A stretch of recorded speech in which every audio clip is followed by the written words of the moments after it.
Cuando uno se familiariza con el mensaje del Señor Jesucristo a la iglesia de Esmirna, se verá la propia fórmula de nuestro Señor para alentar a los que están atravesando sufrimiento. Es literalmente una carta personal escrita por Jesucristo a una iglesia que estaba atravesando terrible tribulación, pobreza, persecución y sufrimiento. Así que uno se pregunta, ¿qué le va a decir el Señor a una iglesia así? ¿Cómo se va a comunicar con ellos? No tiene que quedarse preguntando, porque antes de que terminemos este mensaje, sabrá exactamente lo que el Señor le dijo y lo que nosotros debemos decir y cómo debemos responder. La segunda iglesia que recibió una carta del cartero de Patmos fue la iglesia de Esmirna. Era una ciudad pequeña situada como a 50 kilómetros al norte de Éfeso, fundada años antes como colonia griega en la cima de una enorme colina llamada la Colina de Pagos. Fue fundada originalmente en el año 1000 a.C. y fuerzas hostiles la capturaron y destruyeron como en el año 600 a.C. El general Lisímaco, uno de los 4 generales de Alejandro Magno, la reconstruyó entre los años 301 y 281 a.C. Era motivo de orgullo para los pobladores de Esmirna el que su ciudad hubiera muerto, pero estaba viva de nuevo. Esmirna era la ciudad más orgullosa y más hermosa de Asia. Algunos historiadores la consideran la ciudad más hermosa que jamás construyeron los griegos. La ciudad se levantaba en las faldas de la montaña, hacia el mar, con sus espléndidos edificios en la parte más alta de la colina de Pagos, y a esa sección la gente de Esmirna la conocía como la Corona de Esmirna. Al llegar por mar y ver la ciudad extenderse hacia la cumbre de la colina, ese sector parecía una corona. Pensé en esto al conducir esta semana a mi casa, y ver un enorme castillo que han levantado en la cima de la colina justo detrás del edificio de nuestra iglesia. Pensé que debe haber sido algo así, visto desde la distancia, porque si se le observa con detenimiento, hay como una pequeña corona encima de ese edificio. Así era la ciudad de Esmirna, con las edificaciones en la cumbre de la colina de Pagos. En las faldas de la montaña había un gigantesco anfiteatro, uno de los más grandes que los griegos construyeron, con cabida para 20,000 personas sentadas. Las monedas que se han hallado nos hablan del orgullo de la ciudad, porque en las monedas estaba acuñada la leyenda, la primera ciudad de Asia. Más o menos como el eslogan que se usa para San Diego, la mejor ciudad de los Estados Unidos. En esos días, Esmirna era la primer ciudad de Asia, la mejor de Asia. Algunos la llaman la gloria de Asia. Era ahí que se centraba la adoración al César para toda la parte oriental del Imperio Romano. Además, Esmirna también se jactaba de ser la cuna de Homero, el gran poeta griego. La ciudad todavía está viva, una de las pocas que ha sobrevivido. Se halla en Turquía y se llama Izmir, que es una transliteración turca del nombre Esmirna. Se halla donde se levantaba Esmirna en tiempos de Juan. Hoy es, con mucho, la metrópolis más grande de Asia Menor, con una población de cerca de 300,000 personas. Así que Esmirna todavía vive hoy con el nombre de Izmir en Turquía. Cuando Jesús le escribió a Esmirna, notarán en su carta que les escribe como el primero y el último. Fue una confrontación real con su orgullo nativo. Para estas personas, lo primero y lo último eran las glorias de Esmirna, su cultura y la belleza de su ciudad. La ciudad recibió su nombre por su producto principal. Era una resina aromática que se extraía de un árbol espinoso y era una clase de especie que los antiguos usaban para embalsamar a sus muertos. La palabra Esmirna aparece 3 veces en el Nuevo Testamento en conexión con Jesucristo. Voy a leerles estos pasajes para que vean cómo funciona y voy a cambiar ligeramente las palabras. Así entenderán lo que quiere decir esta palabra.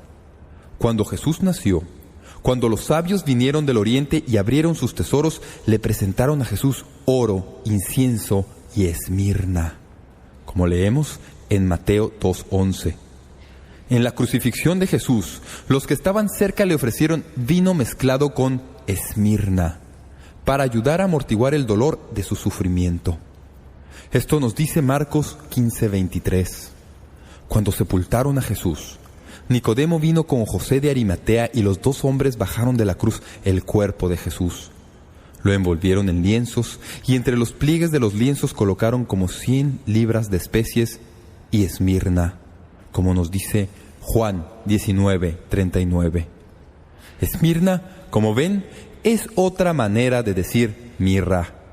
La ciudad recibió su nombre por su principal producto de exportación, que era la mirra.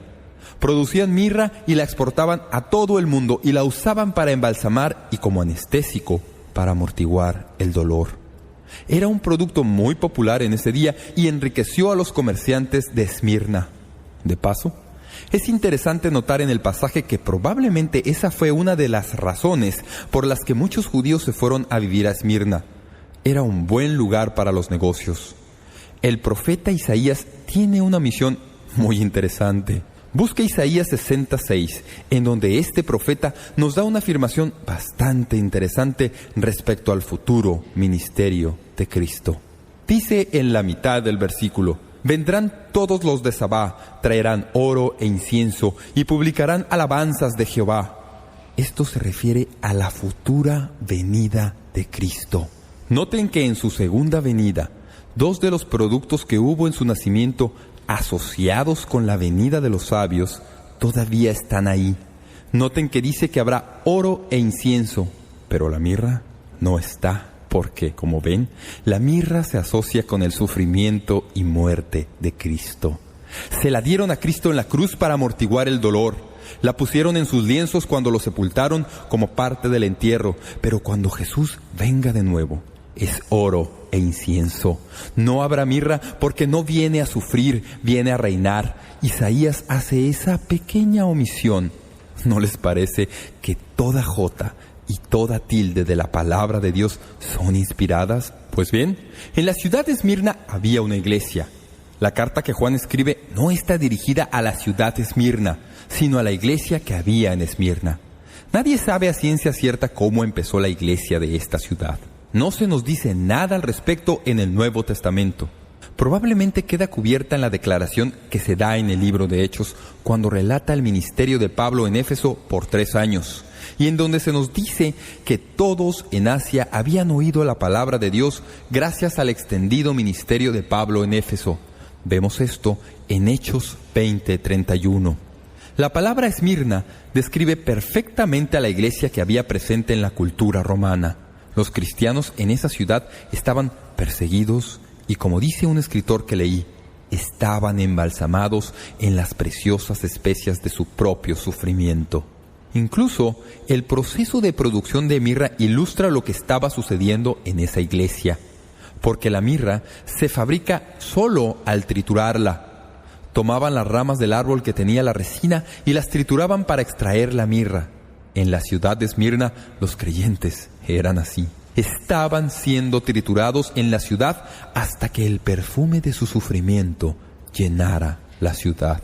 Notarán, al leer esta carta, que es la más corta de todas las 7 cartas, y aquí, como en ninguna otra carta, no hay ninguna condenación de la iglesia, no hay nada negativo que se dice de esta. Filadelfia es la única otra iglesia de las 7 que no recibe ninguna crítica. Todas las cosas que se dicen respecto a la iglesia de Esmirna son positivas, alentadoras y fortalecedoras. Antes de seguir debemos hacer una pregunta muy importante a fin de entender lo que dice la carta. ¿Por qué de todas las iglesias a las que Juan escribe a nombre del Señor Jesucristo, por qué sufría la iglesia de Esmirna? Pienso, en primer lugar, que la iglesia sufría debido a que la despreciaban y desdeñaban por su insignificancia. Hay una calle en Esmirna que va desde el mar hasta la cima de la colina de Pagos. Se conocía como la calle de oro o la calle de los dioses. Había un enorme templo a Cibeles, una de las diosas griegas. Había otro templo a Apolo. En la cumbre estaba el templo a Júpiter o Zeus.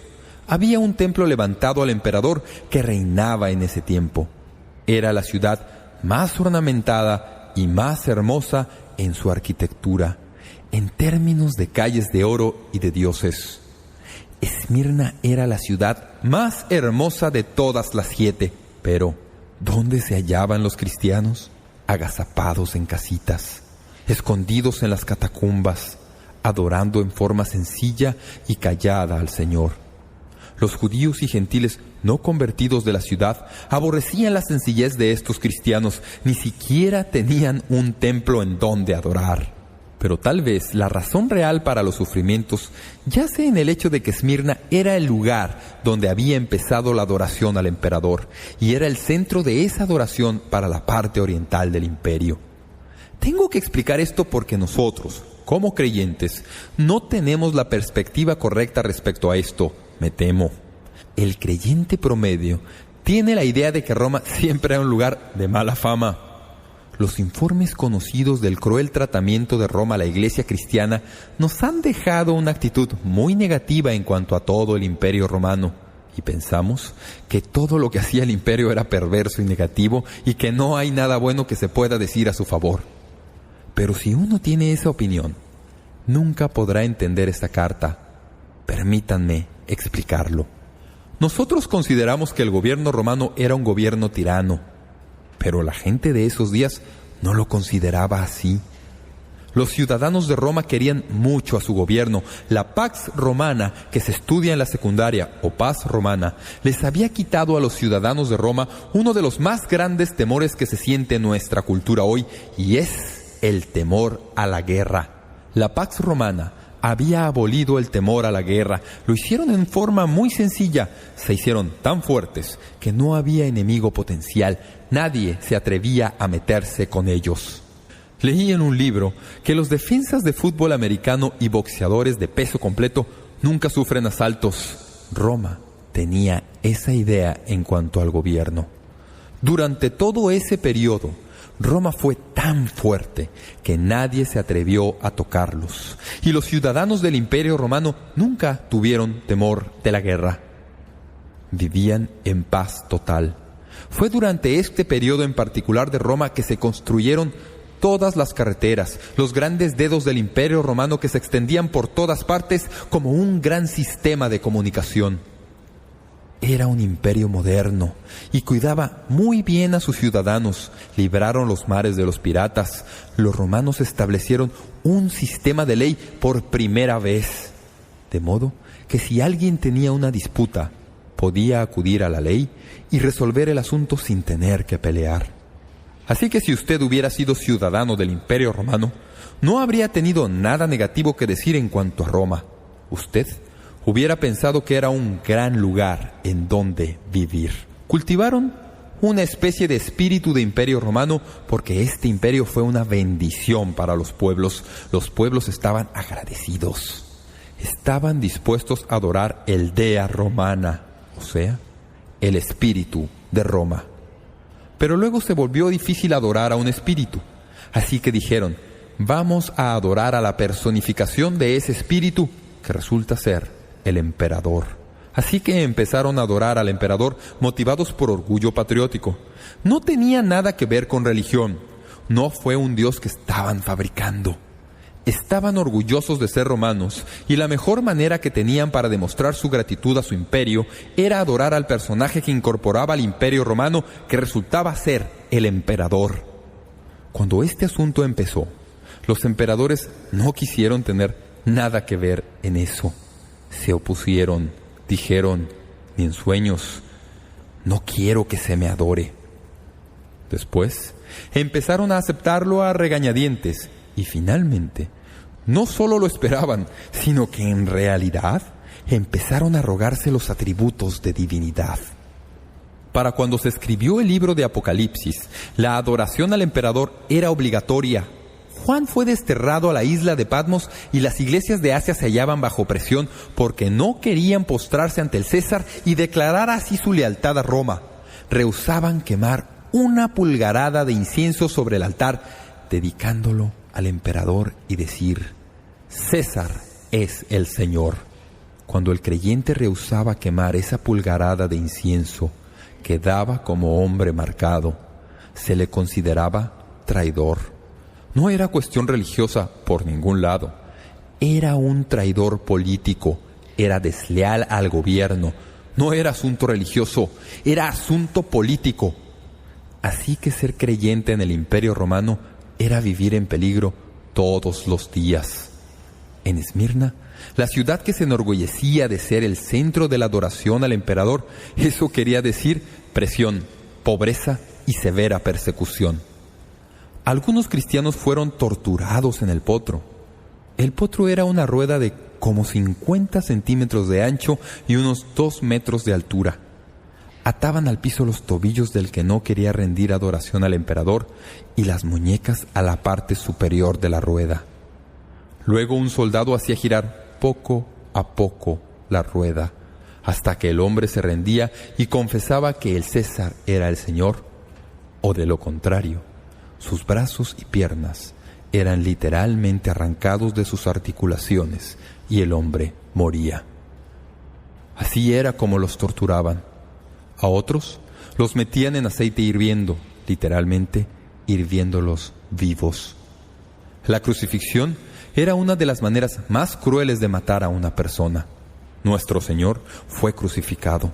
Tal vez la manera más común como los romanos castigaban a los cristianos que se rehusaban a rendir adoración al emperador era ponerlos en el Coliseo, después que habían dejado sin comer a leones y otras bestias por varios días.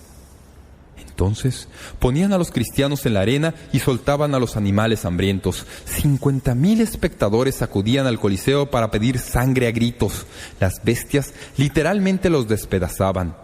Hay cuadros de animales corriendo de aquí para allá con pedazos de los cuerpos de los cristianos en sus hocicos, debido a que los cristianos se rehusaban a adorar al César.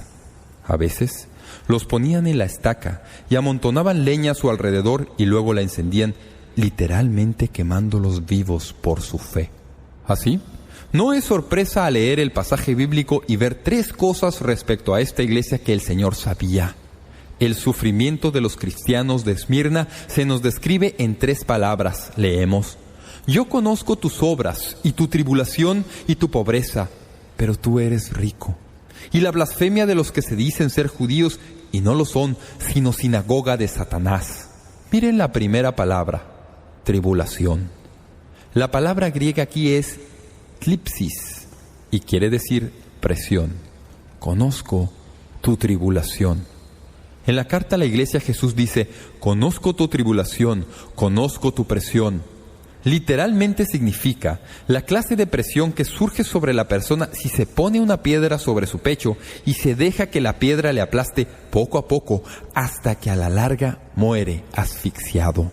Es como la piedra de molino que va triturando el trigo para convertirlo en harina. Es como la presión que exprime las uvas para producir vino. Los cristianos estaban bajo constante presión de parte de la sociedad pagana que los rodeaba. Nunca había un momento de alivio, nunca un día libre. Era una presión constante, sin interrupción, para adorar al César. De lo contrario, nunca los dejaban en paz. Por donde quiera que iban, a cualquier lugar que visitaban, siempre había la presión a venirse, a acomodarse, y vivían con esa presión todos los días. Algunos de nosotros pensamos que vivimos bajo presión. Nosotros no sabemos lo que es presión. Nuestra presión muchas veces es autoinducida por nuestra tentación a querer abarcar mucho más de lo que podemos apretar o hacer cosas que no son la voluntad de Dios. Pero en ese tiempo, en particular, su presión venía debido a su posición por Cristo y nunca se aplacaba. Noten la segunda palabra: conozco tu tribulación y tu pobreza. Hay 2 palabras clave en el vocabulario del Nuevo Testamento que se traducen pobreza. La una es la palabra griega penia, que en los días de Juan quería indicar a un hombre que trabajaba para ganarse la vida a duras penas. La mayoría de nosotros tal vez nos hallaríamos en esta categoría. En los días de Juan, se consideraba ser pobre cuando uno se veía obligado a trabajar duro simplemente para subsistir. La segunda palabra es la palabra griega tokeia. Es una palabra que significa pobreza absoluta, abyecta, pobreza al grado de la mendicidad. Era una palabra que se reservaba para describir a alguien que no tenía absolutamente nada. Describe al hombre que no podía ni siquiera poner algo de comida en la mesa para su familia. En medio de la riqueza de la antigua ciudad de Esmirna, donde los comerciantes prosperaban por sus exportaciones, los creyentes eran toqueía. Eran pobres como el que más. No tenían absolutamente nada. Su pobreza se debía a su fe en Cristo. No solo que los conciudadanos que veían con malos ojos su negativa a rendir adoración al César los insultaban, les robaban y los acosaban, sino que también boicoteaban su oficio o negocio. Los sindicatos no les permitían hacer negocio con ellos porque los consideraban ciudadanos romanos no gratos. Así se les impedía ganarse la vida porque se les consideraba desleales al emperador y por consiguiente desleales al imperio. La única manera que lidiaban con ellos era hacer que se murieran de hambre. Quiero decirle algo. No sé si usted alguna vez se haya encontrado bajo presión, pero hay algo de entusiasmo heroico que surge cuando uno está bajo persecución. ¿Alguna vez se ha hallado bajo ataque del enemigo? Si tiene un espíritu competitivo, aunque no le guste verse atacado, hay una especie de entusiasmo heroico en el asunto. Cuando ese ataque va acompañado por cargas económicas y familiares diarias y no sabe cómo va a dar de comer a la familia o cómo va a conseguir ropa para sus hijos o cómo va a lograr poner un techo sobre sus cabezas, entonces tiene toda la presión y entonces se halla en la pobreza. Y la carga es casi demasiado pesada como para soportar. Así eran las cosas en Esmirna, presión y pobreza. Ahora, noten la tercera palabra y la blasfemia de los que se dicen ser judíos y no lo son, sino sinagoga de Satanás. La palabra blasfemia se podría traducir por igual como difamación. Tiene que ver con la persecución.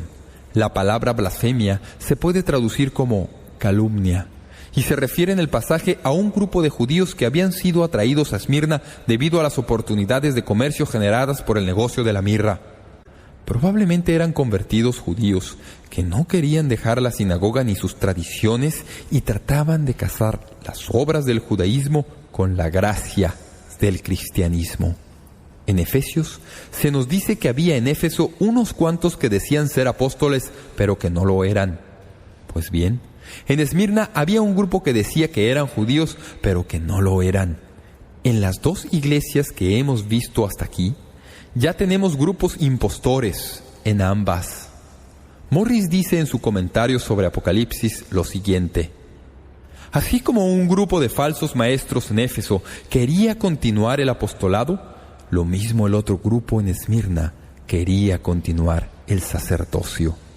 Con el tiempo, los dos se fusionaron en un vasto sistema mundial con una sucesión apostólica imaginaria y sacerdocio elaboradamente visible. Ambos, habiendo conquistado al laiciado y habiéndose colocado a sí mismos en cadenas legalistas bajo un complejo sistema de ordenanzas ritualistas, sacrificios y penitencias. Este sistema se hallaba en su desarrollo embrionario entre roscas en iglesias como la de Esmirna, en donde una fuerte presión de una numerosa colonia de judíos fomentaba tal acomodo. Así que aquí tenemos a nuestro Señor escribiéndole una carta a esta iglesia. ¿Tienen ya ustedes un cuadro de lo que ellos estaban atravesando? En realidad, estaban bajo el peso, pobreza, persecución diaria y toda clase de persecuciones de una secta. A esta congregación destrozada por la presión, pobreza y persecución, Cristo le escribe esta carta. Está llena del consejo de nuestro Señor a la iglesia. El consejo que necesitaba para mantener viva su fe cuando hubiera sido muy fácil dejarla que muriera. La carta también la escribe para nosotros. Lo sabían, ¿verdad? ¿Tiene alguno de ustedes que me están oyendo algún problema? ¿Se hallan bajo alguna presión? ¿Alguien ha sufrido persecución por su fe en Cristo? ¿Alguien tiene problemas financieros? Escucha al Señor, que le escribe una carta de amor a su iglesia sufriente. Básicamente da 2 mandamientos en la carta. Son sencillos.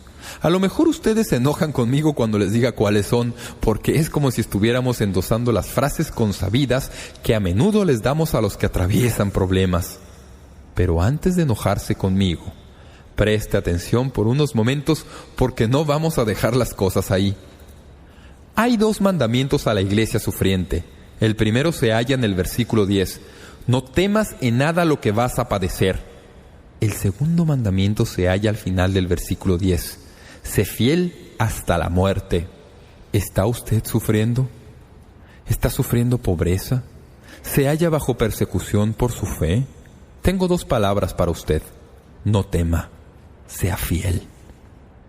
Muchas gracias, pastor. Justo lo que necesitaba oír. ¿No tiene nada mejor que decirme? No, eso es lo que el Señor dijo. No tema. Simplemente sea fiel. Un momento. ¿No les hace enojarse cuando alguien le dice eso?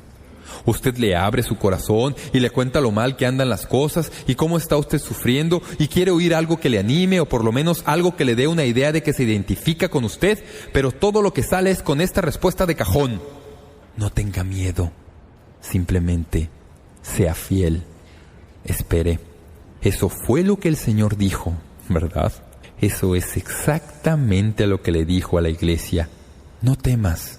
Simplemente sé fiel. En cierta ocasión, en que estábamos atravesando algunas dificultades en nuestras vidas, uno de mis amigos me dijo, ¿sabe una cosa, pastor? Cuando uno llega a tiempos como estos, lo que se requiere es hacer un nudo en una soga llamada fe y agarrarse con ambas manos. No temas, simplemente sé fiel. Pero si usted hubiera estado viviendo en Esmirna, sin poder conseguir trabajo, y por donde quiera que iba era blanco de calumnias porque no adoraba al emperador, ¿qué haría esto en usted? Acabo de venir de la iglesia y oír al pastor predicar, ¿y saben lo que me dijo? Me dijo, no temas, sé fiel. ¿Acaso no tenía algo mejor para decirme? Como ven, la carta lo dice, ¿verdad? No temas ninguna de esas cosas que vas a sufrir. La iglesia en Esmirna tenía que enfrentar las pruebas con el mismo valor que David escribió su famoso himno en el Salmo 23. Aunque ande en valle de sombra de muerte, no temeré mal alguno. Robert Murray observó, qué dulces y qué íntegras fueron estas palabras de aliento. No debían temer ninguna de estas cosas, ni las más chicas, ni las más grandes. Debían tener valor. Estas son las mismas palabras que el Señor utilizó para animar a Juan. Miren de nuevo el capítulo 1 de Apocalipsis. ¿Recuerdan cuando Juan vio al Señor Jesucristo en toda su gloria y él tuvo miedo y cayó postrado como muerto? El versículo 17 dice, y él puso su diestra sobre mí diciéndome, no temas. Alguien me dijo en una ocasión que hay 365 no temas en la Biblia. 1 por cada día del año. No sé si sea verdad. Una vez traté de contarlos, pero me confundí, me desalenté y dejé de hacerlo. No sé si haya 365, pero sí sé que hay muchos. Por todas partes donde uno vea en la Biblia, si lee lo suficiente va a encontrar no temas. Si había una palabra para ese día, la palabra era no temas. Luego dijo, sé fiel hasta la muerte. Hay cierto desacuerdo en cuanto a lo que esto significa. Algunos dicen que es intensivo y otros dicen que es extensivo. Si es intensivo, quiere decir, sé fiel aunque esto te va a matar. Si es extensivo, quiere decir, sé fiel todos los días de tu vida hasta que finalmente te mueras. Sea que sea intensivo o extensivo, quiere decir lo mismo, sé fiel. Como ven, lo que sucede cuando la presión aumenta y la persecución se desata, uno quiere salir huyendo, salir al escape. ¿Quieren que rinda adoración al emperador para poder tener algo para comer? ¿Dónde firmo cuando la presión surge? ¿No se siente como queriendo escapar de ella? ¿Irse a algún lugar donde no haya tanta presión? Búsquese un empleo fácil, como por ejemplo, pastorear una iglesia con un cementerio al lado. El mensaje que Jesús le da a la iglesia no es: ve qué puedes hacer para escaparte. El mensaje es: sé fiel en medio de eso. Si en algún momento hemos necesitado un mensaje así, ese tiempo es hoy. Sería fácil tratar de hallar un lugar donde no haya ninguna presión, donde no haya ninguna persecución, donde nada esté sucediendo, donde Satanás deja a todo mundo tranquilo porque no amenaza de ninguna manera su reino. Pero el mensaje de Jesucristo para cada uno de nosotros, los creyentes, sean cuales sean nuestras dificultades y estamos andando con Él, es: quédate ahí mismo donde estás y sé fiel. Lo que aprendimos cuando empezamos estos mensajes es que entre el sufrimiento y la soberanía hay la perseverancia. Para dejar de temer y ser fiel, usted va a necesitar algunas razones para no temer y ser fiel. Señor, ¿qué puedes darme para ayudarme? Al estudiar este pasaje, quiero dejar con ustedes algunos pensamientos. Hay varias cosas aquí en el texto bíblico que rodean a estos dos mandamientos y nos dan la seguridad de que en tiempos de sufrimiento y persecución podemos no temer y ser fieles. Hay básicamente 5 afirmaciones que hace el Señor y las da a la iglesia para ayudarles a no temer y a ser fieles. En gran medida, estas afirmaciones son principios de vida que se muestran en contraste con el estilo de vida y la cultura que confrontaban a los creyentes todos los días de sus vidas. Esta era la gran ciudad romana de Esmirna, hermosa en su arquitectura, con sus templos y todo lo demás, y ahí estaban estos pobres cristianos atravesando terrible sufrimiento. Jesús les dice que no teman y que sean fieles. Quiero decirles por qué. En primer lugar, la reputación de Cristo es mejor que la reputación de Roma. ¿Cómo se dirige Cristo a esta iglesia? Le dice: estas cosas te dice el primero y el último, que estuvo muerto, pero que volvió a vivir. El título fue tomado de la descripción de la visión que se da en el capítulo 1. Tenía el propósito de desarmar el temor tal como tenía el propósito en 1:17. Esmirna era la perfecta iglesia para dirigirse así. En su sufrimiento y persecución, la iglesia necesitaba recibir aliento de uno cuyo nombre trasciende todas las limitaciones de tiempo y espacio. Cristo fue el primero en la aurora de la creación y será el último después del fin de la creación. Esta afirmación de eternidad se basa en la resurrección de Cristo de los muertos. Los ojos de la iglesia que sufría debían estar fijos en el poderoso hecho de la resurrección de Jesucristo. ¿Qué es lo que está diciendo? En todas las pruebas que jamás vas a tener, yo soy el principio y el fin de todo, y estaré ahí en todo el camino. Yo soy el primero y el último. He estado muerto, pero estoy vivo. Cuando los creyentes de ese grupito, en esa iglesia, oyeron esas palabras, lo que vino a su mente, a mi modo de ver, es esto: los ciudadanos de Esmirna se oponían a los creyentes y los difamaban con todas esas falsas acusaciones y se burlaban de ellos en arrogante oposición. Después de todo, la ciudad era la primera de toda Asia y su cultura era la última palabra. ¿No era esa la ciudad que había muerto y había vuelto a vivir? Mientras más orgullosos se sentían, más desdeñaban a estos ordinarios creyentes. Jesús les dice que no teman y que sean fieles. Tienen que ser valientes, porque son ciudadanos de otro país, y la nación de la cual son ciudadanos está presidida por un rey y Dios eterno que ha estado muerto y ha vuelto a vivir. Su Salvador era un Salvador resucitado y debían animarse. ¿Ven lo que está haciendo? Jesús está dándole a ese pequeño grupo de creyentes que sufrían algo a que aferrarse en contraste a lo que les rodeaba, y les dice: la reputación de Cristo es más importante que la reputación de Roma. Noten en segundo lugar, el reconocimiento de Cristo es mejor que el reconocimiento de Roma. Hay una breve frase en el pasaje bíblico que me ha arrancado más lágrimas de las que me gustaría confesar. Lo dejamos a un lado, pero quiero volver. Leemos: y escribe al ángel de la iglesia en Esmirna, el primero y el postrero, el que estuvo muerto y vivió, dice esto: yo conozco. ¿Entiende alguien lo que yo estoy atravesando? ¿Se preocupa realmente a alguien por lo que me está pasando? ¿Alguna vez ha dicho usted algo así? Aquí está el Señor Jesús diciéndoles a sus creyentes que sufren: queridos hermanos y hermanas, yo sé. En el texto original de los mejores manuscritos no se encuentran las palabras tus obras. Si se lee de esta manera, entonces se debería leer lo que Jesús dijo de esta manera: conozco tu tribulación y tu pobreza. Sé de la blasfemia de los que se dicen ser judíos y no lo son, sino que son sinagoga de Satanás. Lo que Jesús está diciendo es: entiendo lo que estás atravesando.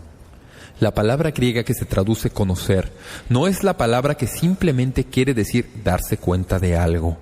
En griego es oída y quiere decir conocer o saber por haberlo experimentado.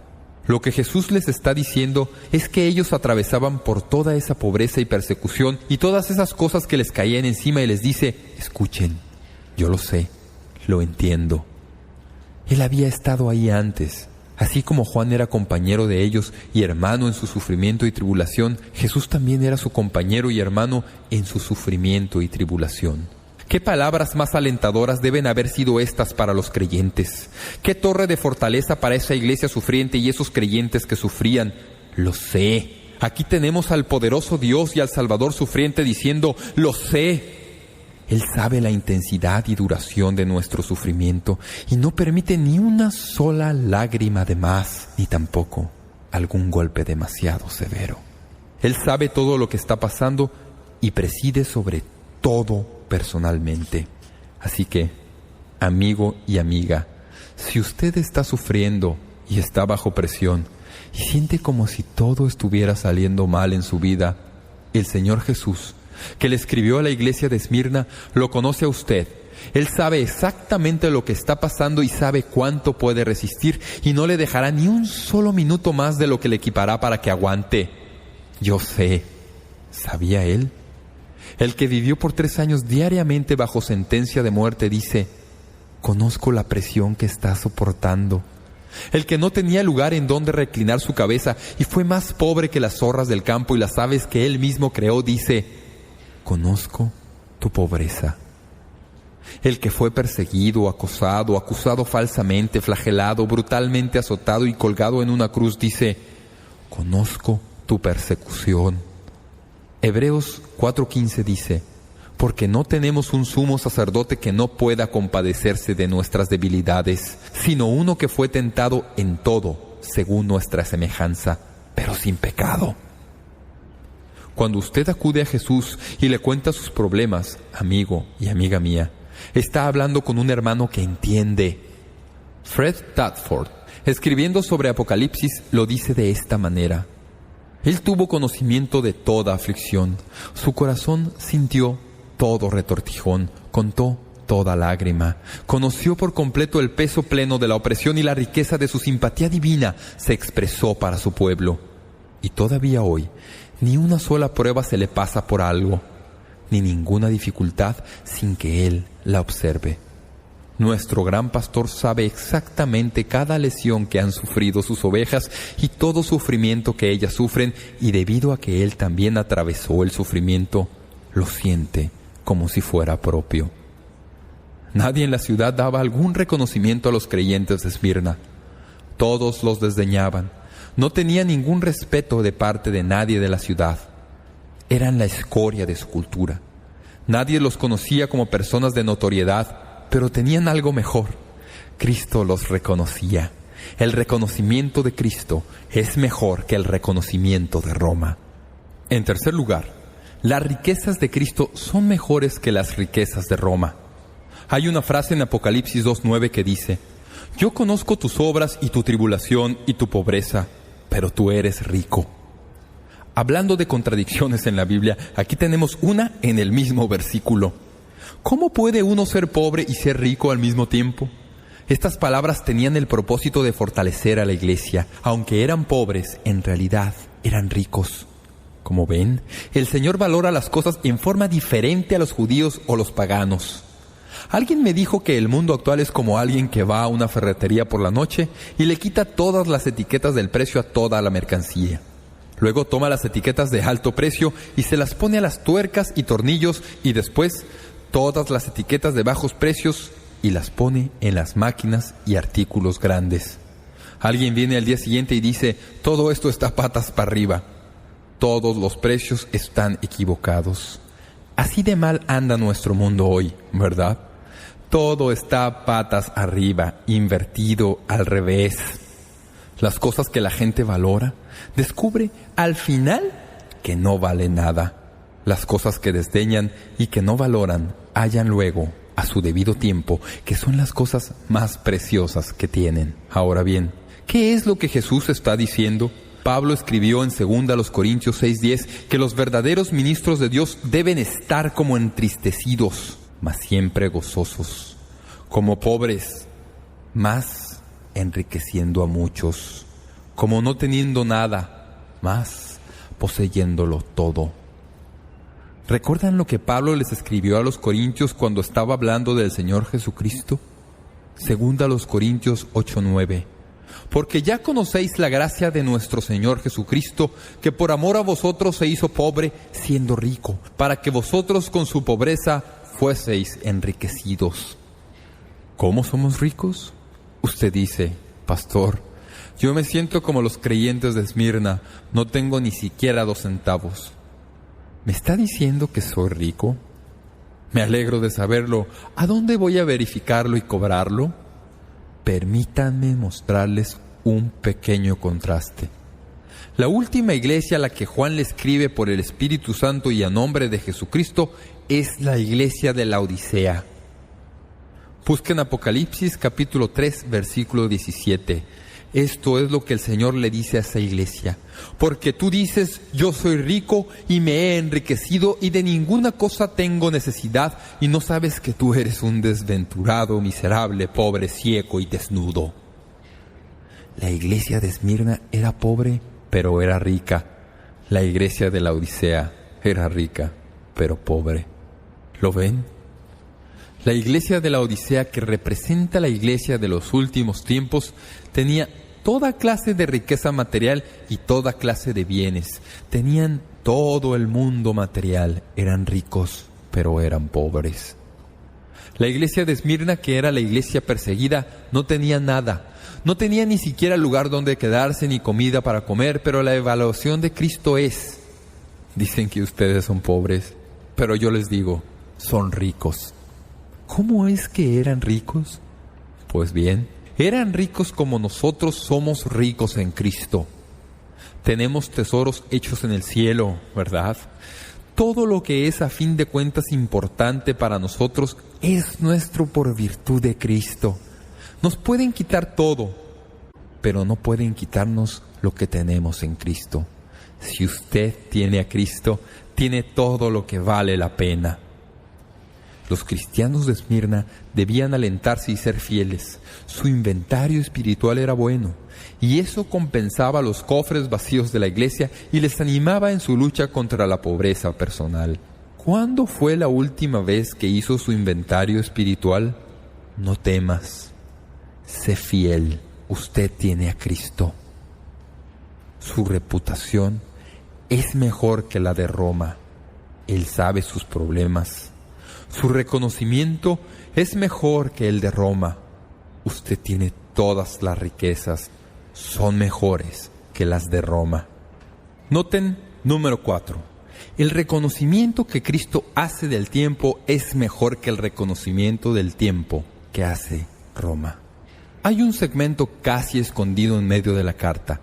Dice en el versículo 10: no temas en nada lo que vas a padecer. He aquí, el diablo echará a algunos de vosotros en la cárcel. No sé si ustedes lograron notar lo que Cristo le está diciendo a esta iglesia, pero permítanme hacer una pausa y explicarlo. Ahí estaban ellos atravesando sufrimiento y pensaban que las cosas realmente andaban mal. Jesús viene a ellos en una carta y les dice: si piensan que las cosas andan mal, permítanme decirles cómo van a ser. Van a empeorar. No temas en nada lo que vas a padecer. He aquí, el diablo echará a algunos de vosotros en la cárcel para que seáis probados y tendréis tribulación por 10 días. ¿Qué quiere decir? Algunos piensan que quiere decir que iban a sufrir 10 años de persecución en Esmirna, que los días representan años y que por 10 años Esmirna iba a sufrir. La Biblia no respalda esa idea necesariamente. Casi todo comentario sobre Apocalipsis dice que puesto que la iglesia representa un periodo en la historia, esto indica que los 10 días representan las 10 persecuciones que la iglesia sufrió a mano de 10 de los emperadores de Roma, terminando con Diocleciano, que fue el emperador justo antes que llegara Constantino y casara la iglesia cristiana con el Estado. Así que los comentaristas dicen que hubo 10 años de persecución bajo Diocleciano, así que según estos comentaristas, Jesús le está diciendo de una manera simbólica: va a haber 10 oleadas de persecución. Bajo Diocleciano van a haber 10 años de persecución. Bien puede ser que Jesús haya querido decir eso, pero al estudiarlo, lo que entendí es esto. A mi juicio, lo que el Señor está tratando de decirle a esta iglesia es lo siguiente. El propósito de estas palabras era preparar a la iglesia para el sufrimiento que sería breve en comparación con la eternidad. ¿Cuánto dura un día para el Señor? ¿No es interesante que el Señor no lleva el tiempo como nosotros lo llevamos? Dios no está sujeto al tiempo. El tiempo no es gran cosa para Dios. Así que le dice a esta iglesia que está sufriendo, número 1, que su sufrimiento no va a durar mucho tiempo. Incluso, si durara toda la vida de ellos, ni así sería muy largo. Pero no pienso que eso es lo que está diciendo. Está diciéndoles: van a sufrir por un tiempo. ¿No les parece interesante que el Señor está a cargo de la duración de su sufrimiento? Les dice: esto va a durar este tiempo. ¿Cómo lo sabemos, Señor? Yo estoy a cargo. Señor, sácame de esto. Quiero salir de esta situación. No me gusta la presión. No me gusta este problema. El Señor dice: yo estoy a cargo. Cuando usted está en la presencia de Dios, puede patear todo lo que quiera y gritar todo lo que quiera, pero Él no aflojará mientras no haya terminado su obra en usted. Él está a cargo. Él lleva la cuenta de sus días. Me encanta lo que Pablo dice. Escuchen. Pablo dice en 2 Corintios 4:17: porque esta leve tribulación momentánea produce en nosotros un cada vez más excelente y eterno peso de gloria. El momento y la eternidad están en contraste. Usted está atravesando tiempos difíciles, sé algo de eso, pero es solo por un breve tiempo. Es como una pequeña alteración en el gráfico. Pasará antes de que usted se dé cuenta. En esta vida, probablemente, pero si pasa en esta vida, será reemplazado con algo en algún punto del camino, porque nadie va de la cuna a la tumba sin algo de esto. Nadie. Pero aunque lo sufra toda la vida, es nada más que un breve tiempo en comparación con la eternidad. Dios mismo lo cuenta y lo limita. ¿Pueden imaginarse viviendo en Esmirna, bajo presión, sin dinero y siempre recibiendo los golpes de los judíos que se dedicaban a denigrarlo? ¿Pueden imaginarse lo lento que deben haber girado las manecillas del reloj? Dice el refrán que el tiempo vuela cuando uno se divierte. Pues bien, lo inverso es verdad. El tiempo anda a paso de tortuga cuando uno está en problemas. Parece como si apenas se arrastra, pero Jesús les dice: mi reloj se mueve de una manera distinta. Oí que alguien dijo que nada jamás le llega a la vida de uno que no pase primero por las manos del Señor. El momento del asunto también. Un último pensamiento: no temas, sé fiel. ¿Por qué? La reputación del Señor es mejor que la reputación de Roma. El reconocimiento del Señor es mejor que el reconocimiento de Roma. Las riquezas del Señor son mucho mejores que las riquezas de Roma. El tiempo del Señor es mucho mejor que el tiempo de Roma. Ahora, número 5. Las recompensas del Señor son mejores que las recompensas de Roma. 2 breves frases de los últimos 2 versículos. Yo te daré la corona de la vida, versículo 10. Y el que venciere no sufrirá daño de la segunda muerte, versículo 11. Los Juegos Atléticos en el Imperio Romano eran motivo de gran orgullo entre sus ciudadanos. Parte del orgullo de Roma estaba ligado a los grandes espectáculos de los Juegos. Las coronas que ganaban los ciudadanos de Roma se las metían en las narices a los cristianos. Pero Cristo les recuerda que ellos están en una carrera diferente y van a ganar una corona diferente. La corona de la vida será de ellos si son fieles hasta la muerte. Santiago 1:12 dice: Bienaventurado el varón que soporta la tentación, porque cuando haya resistido la prueba, recibirá la corona de vida que Dios ha prometido a los que le aman.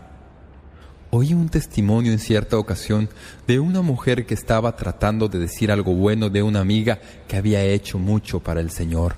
La mujer dijo: cuando pienso en esa persona, pienso que cuando llegue al cielo va a tener una corona tan pesada por todas las cosas que ha hecho por el Señor que va a tener gran dificultad para llevar esa corona en la cabeza por toda la eternidad. Quise interrumpirle para decir: un momento, las cosas no son así. Uno no va a andar llevando esa corona por toda la eternidad. Apocalipsis 4:10 dice que uno va a ponerla a los pies del Señor Jesús. ¿Qué va a hacer cuando reciba la corona de la vida? No va a estar mucho tiempo en el cielo para que la traiga al Señor y le diga: ah, Señor Jesús, si no hubiera sido por la sangre que derramaste en la cruz y tu muerte sacrificial por mí, ni siquiera estaría aquí. Aquí tienes mi corona, es mi ofrenda para una eternidad contigo. Jesús les dijo a los creyentes de Esmirna que sufrían: no teman, sean fieles, porque una corona les espera cuando lleguen al cielo. ¿No es ese un gran pensamiento? ¿Alguna vez se ha sentido como que lo han dejado a un lado? En realidad hace que uno se sienta mal, ¿verdad? ¿Ha asistido alguna vez a alguna fiesta y no tuvieron suficientes bombones para todos? ¿Los repartieron y antes de llegar a usted se acabaron? Recuerdo que eso me pasó algunas veces cuando era niño. Uno se siente muy mal. Recuerdo haber llegado al gimnasio unos pocos minutos tarde y solo 10 pueden jugar, y uno es el número 11. Uno tiene que quedarse sentado, lo dejan a un lado. Usted no querrá que lo dejen fuera cuando repartan las coronas. A veces cuando se sienta tentado a darse por vencido y quiera botar la toalla y salir corriendo y escaparse, simplemente recuerde: usted está acumulando puntos para el gran día de reconocimiento del Señor, y si es fiel hasta la muerte y no teme, uno de estos días va a comparecer ante el Señor y Él le va a dar la corona de la vida porque usted fue fiel en su vida y no tuvo temor en medio de los problemas, y luego usted pondrá esa corona a los pies del Señor como ofrenda de amor por lo que Él ha hecho en su vida. Pero me gusta incluso mejor la segunda parte de la recompensa. Dice: el que venciere no sufrirá daño de la muerte segunda. ¿Qué piensa usted que pasaba por la mente de los creyentes de Esmirna todos esos días que vivían en esa ciudad? Me pregunto si hoy vendrán a detenerme. Me pregunto si hoy voy a acabar en el potro. Me pregunto si hoy me van a amarrar a una estaca y quemarme vivo. Me pregunto si hoy será el día en que me echarán en aceite hirviendo, o en el coliseo de las bestias hambrientas. Me pregunto si hoy será el día en que voy a morir. Jesús dice: voy a decirles algo. Ellos pueden quitarles la vida, pero no pueden quitársela 2 veces. Ustedes no sufrirán la muerte segunda. Me encantan las palabras de Lucas 12:4-5. Permítanme leérselas. Mas os digo, amigos míos, no temáis a los que matan el cuerpo y después nada más pueden hacer. Pero os enseñaré a quién debéis temer. Temed a aquel que después de haber quitado la vida tiene poder de echar en el infierno Si os digo, a ese temed. Eso es lo que Jesús está diciendo. Ellos pueden quitarles la vida si quieren quitársela, si los echan en aceite hirviendo o a las bestias o lo que sea. Todo lo que habrán hecho es acabar con su ser físico en la tierra, pero nunca podrán tocar su vida espiritual. El que venza no será tocado por la muerte segunda. ¿Saben qué es la muerte segunda? Esta es una manera fácil de recordar. La muerte quiere decir separación. Es lo que el término significa. La muerte física quiere decir que el alma se separa del cuerpo. En la muerte espiritual, el alma se separa de Dios para siempre.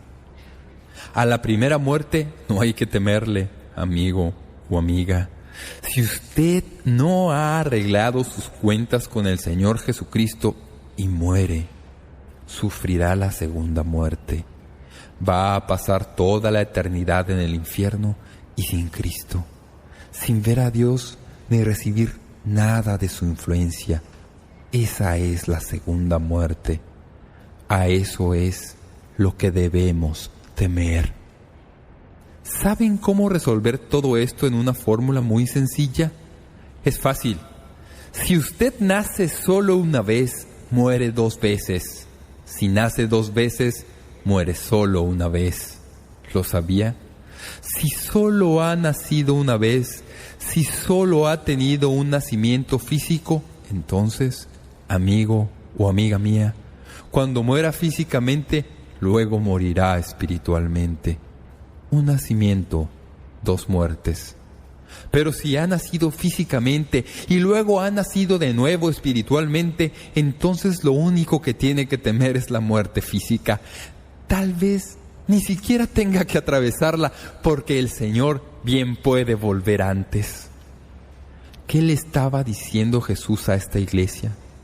Cuando ustedes anden por la ciudad y reciban las amenazas contra su vida y les digan que los van a echar en aceite la próxima semana o que los van a arrojar a los leones, no se preocupen, porque si les quitan la vida simplemente los habrán condenado a mi presencia. Nunca podrán tocarlos con la muerte segunda. Cuando se sabe eso, cuando realmente se lo internaliza en la vida, ¿qué valor da? Uno puede enfrentarse a lo que sea. Nadie quiere morir. Oí de un maestro cierto día que le preguntó a sus alumnos en la clase bíblica: ¿quieren ustedes ir al cielo? Uno de los muchachos respondió: yo no. Los demás le preguntaron: ¿no quieres ir al cielo? Ni en sueños. El maestro le dijo: hijo, ¿no quieres ir al cielo cuando mueras? Ah, sí, respondió el muchacho, cuando muera. Pensé que estaba preparando un grupo para hoy. Así es como nos sentimos, ¿verdad? No queremos morir, pero por otro lado, no tenemos que temerle a la muerte, ¿verdad? Porque la muerte significa estar ausente del cuerpo y presente con el Señor. Así que les da estos 5 principios en la carta para animarlos. Esto es lo que Jesús les dice a los que están sufriendo: no teman, sean fieles. La reputación de Cristo es mejor que la reputación del mundo. El reconocimiento de Cristo es mejor que el reconocimiento del mundo. Las riquezas de Cristo son mejores que las riquezas del mundo. El conteo del tiempo de Cristo es mejor que la forma en que el mundo cuenta el tiempo. Las recompensas de Cristo son mejores que las recompensas del mundo. Uno puede tener valor en medio de cualquier cosa cuando se conocen estas verdades. Un hombre fiel y sin temor. Sabemos quién era el pastor de la iglesia de Esmirna. Sabemos su nombre. La historia lo registra. No sabemos quiénes eran los pastores de las demás iglesias, pero sí sabemos quién pastoreaba esta iglesia. ¿Recuerdan lo que dice la Biblia? Escribe al ángel de la iglesia de Esmirna. ¿Quién era ese ángel? En ese tiempo en particular, era un hombre llamado Policarpo. Fue uno de los padres de la iglesia inicial y pastor de la iglesia de Esmirna. Fue uno de los discípulos del apóstol Juan. Juan le guió en la fe. Fue a este ángel y mensajero que Cristo se dirigió y Juan escribió esta segunda carta. El ministerio de Policarpo terminó en febrero del año 156 después de Cristo, cuando hubo un súbito aumento de la persecución y 11 creyentes fueron torturados y arrojados a las bestias salvajes. Esto fue lo que sucedió. Policarpo salió de la ciudad y lo alcanzaron en una granja. Le dijeron: «Debes seguir huyendo para que no te alcancen». Él dijo: «No voy a huir». Finalmente lo alcanzaron y él les dijo: «Permítanme orar un poco antes de que me lleven detenido». Les mandó comida. Se necesita realmente valentía para hacer eso. Es un corazón generoso. Habían venido para detenerlo y quitarle la vida, así que él les pide un poco de tiempo para orar. Mientras él está orando, él les manda comida para que no pasen hambre. Luego marcha con ellos a la ciudad y lo llevan al anfiteatro. Los judíos, de los cuales se nos dice que no eran realmente judíos, sino sinagoga de Satanás, estaban esperándolo con una chusma que habían incitado hasta enloquecer, porque Policarpo era pastor de la iglesia que todo poblador de Esmirna detestaba. Era el pastor y querían lincharlo, lo querían en el Coliseo, querían su vida. Leo textualmente lo siguiente. Policarpo entró al teatro y una voz desconocida desde la multitud le gritó: «Sé fuerte, Policarpo, y sé hombre». Nadie vio al que hablaba, pero todos oyeron la voz y especialmente el mismo Policarpo. El procónsul romano trató de incitar a Policarpo a que jurara por el César y negara a Cristo. Le dijo: «Simplemente jura al César y renuncia a tu fe en Cristo».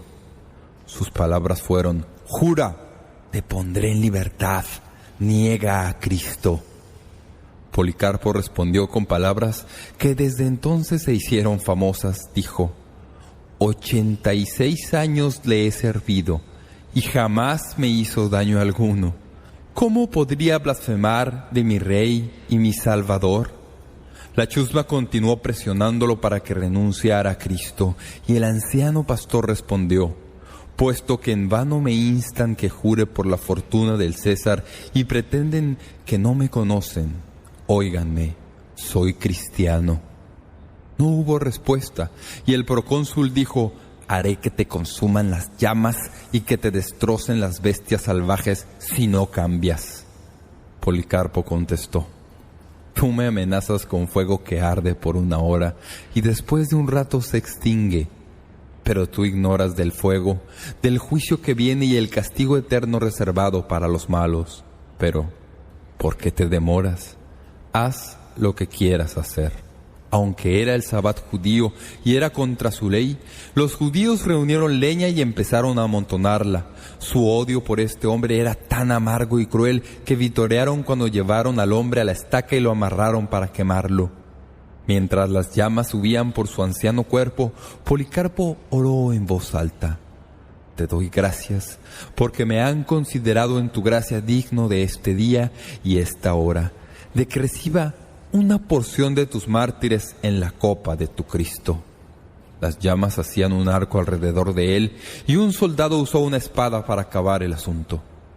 Policarpo fue fiel hasta la muerte.